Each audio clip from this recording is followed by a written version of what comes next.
আসসালামু আলাইকুম, কেমন আছেন সবাই? আশা করি সবাই ভালো আছেন। ওই যে দেখেন অলরেডি রান্না বসাইতেছি। এখানে হচ্ছে ভাত আর এখানে হচ্ছে বোয়াল মাছ ভিজিয়েছি, কারণ মাছ রান্না করবো, টমেটো দিয়ে ভুনা করব, আরও কিছু কিছু জিনিস রান্না করব, দেখাচ্ছি। হচ্ছে লাউয়ের খোসা আর আলু। লাউ জিনিসটা এত জোস, এটা ভেতরে যেমন খাওয়া যায়, খোসাও এত মজা হয়, খোসা দিয়ে ভর্তাও খাওয়া যায়।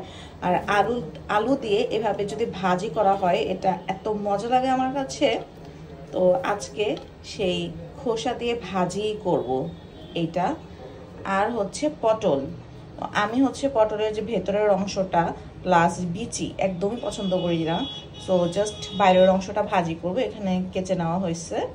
এটা এখন লবণ, হলুদ, মরিচ, ধনিয়া দিয়ে মাখিয়ে একটু বেশি তেলে ভাজবো, এটাই আমার কাছে বেশি মজা লাগে। আর হচ্ছে ডাল রান্না। আর মাছ তো আপনাদেরকে দেখালে, আমি মাছ ভিজিয়েছি, এখানে 8 টুকরা মাছ আছে বাসার জন্য, প্লাস হসপিটালে খাবার নেব। এটা জাস্ট ভুনা করবো আজকে, কষিয়ে না, আজকে ভেজে দো পেঁয়াজার মতো করবো।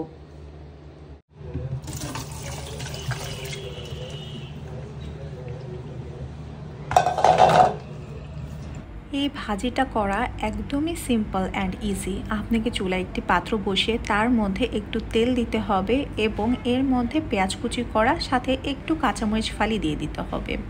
আপনি এর রান্নায় সয়াবিন তেল না দিয়ে যদি হেলথ কনসিয়াস হয়ে থাকেন তাহলে অন্য যে কোনো ধরনের তেল ইউজ করতে পারেন, সরিষার তেল দিলেও কিন্তু বেশ মজা হবে।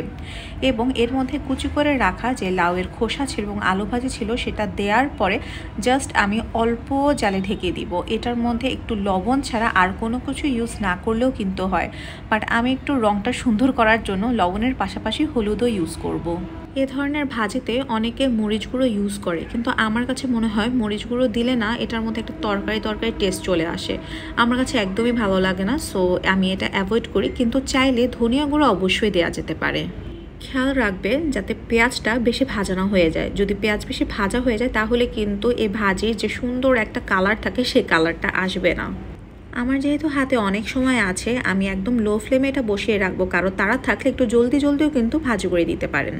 কিন্তু আমার কাছে মনে হয় যদি আপনি জালটা একদম কমিয়ে এটাকে ঢেকে রেখে দিতে পারেন, আমাদের ভাষায় বলে যে একদম যদি কুপি জালে বসিয়ে রাখতে পারেন, তাহলে যে টেস্টটা আসে ওই টেস্টটা না অন্য কিছুতে আসে না, একদম সুন্দর মতো খোসাগুলো সব সেদ্ধ হয়ে যায়। সো ওইটা আমার কাছে অনেক ভালো লাগে। একদিকে তো আমার ভাজি হচ্ছে, ভাত হচ্ছে, আরেকদিকে আমি একটু পটল ভাজি করব। পটল ভাজির ক্ষেত্রে আমি সব সময় খোসাটা রাখি আর ভেতরের বিচি সাথে যে শাঁসটা থাকে ওইটা ফেলে দিই। অনেকে বাইরের খোসাটাও ফেলে দেয়, কিন্তু বাইরের খোসাটা ফেলে দিলে জিনিসটা যে একটা ক্রিস্পি ভাব থাকে নর্মালি যে কোনো ভাজাতে থাকে, সেই জিনিসটা কিন্তু আসবে না, জিনিসটা একদম নরম হয়ে যাবে।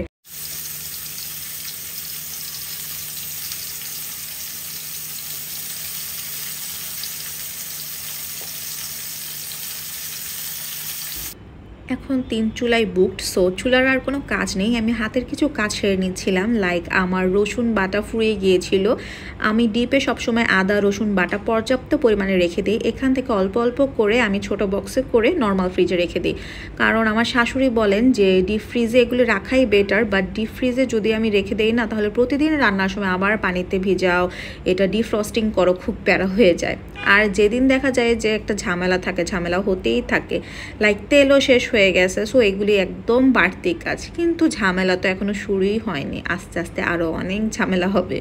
যেমন ভাতের এই পাতিলটা যখনই আমি রান্না করি তখনই এটা ঢাকনাটা কিভাবে যেন খুলে পড়ে যায়, ঢাকনাটা একদম অ্যাডজাস্ট হয় না। অন্য কোনো পাতিলে রান্না করলে কিন্তু এরকম হয় না, জাস্ট এই পাতিলটা রান্না করতে নিলে দেখা যায় সিঙ্কে কতগুলো ভাত পড়ে যায়।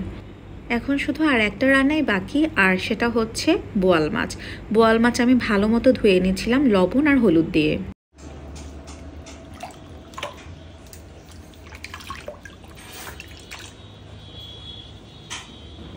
যেহেতু আগে থেকে প্ল্যান ছিল যে মাছ আমি আজকে ভালো মতো ভেজে এরপরে টমেটো দিয়ে জাস্ট ভুনা করব, কোনো তরকারি দিব না, সো এইভাবেই আগাচ্ছিলাম।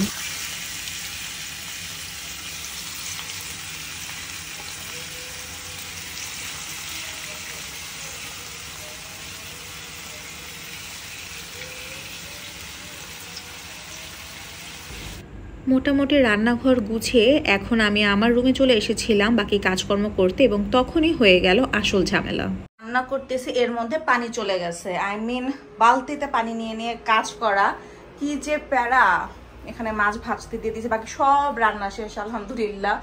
সব থালা বাসন ধুয়ে ফেলছি, খালার জন্য ওয়েট করি নেই, বিকজ মানে যদি বাই চান্স উনি না আসে তখন যে কি করবে, যেন পানি এনে সব করে ফেলছি।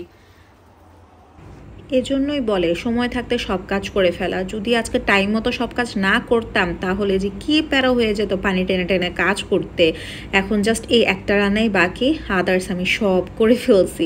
সো যেমনটা ভেবেছিলাম মাছ ভেজে রেখেছিলাম সেই মাছগুলোই এখন আমি টমেটো যে কষালাম মশলা দিয়ে সেটার মধ্যে দিয়ে দিব, এরপরে আস্তে আস্তে এটা হবে। আর আজকের ভিডিও কিন্তু এখানেই শেষ। সো চলুন দেখে আসি আজকে আমার লাঞ্চ বক্সে কী কী ছিল। আজকে আমরা হসপিটালে একসাথে লাঞ্চ করব, কারণ আজকে আবার থার্সডে। লাঞ্চে অবশ্যই ভাত আর লেবু ভাইয়া কিনে আনছে একটু আগে। তারপর হচ্ছে এখানে লাউ ডাল, এটা নুসরাতের নাকি অনেক পছন্দ, আমারটা কেমন হবে জানি না। তারপর এখানে হচ্ছে পটল ভাজি আর লাউয়ের খোসা ভাজি। ভাই কখনো খাইছেন খোসা ভাজি? অনেক মজা লাগে খোসা ভাজি। আর হচ্ছে এখানে বোয়াল মাছ, এটা মনে হয় একটু লবণ বেশি হয়ে গেছে, যাই হোক ভাইয়া লবণ বেশিই খায়, সমস্যা। ওকে, থ্যাংক ইউ।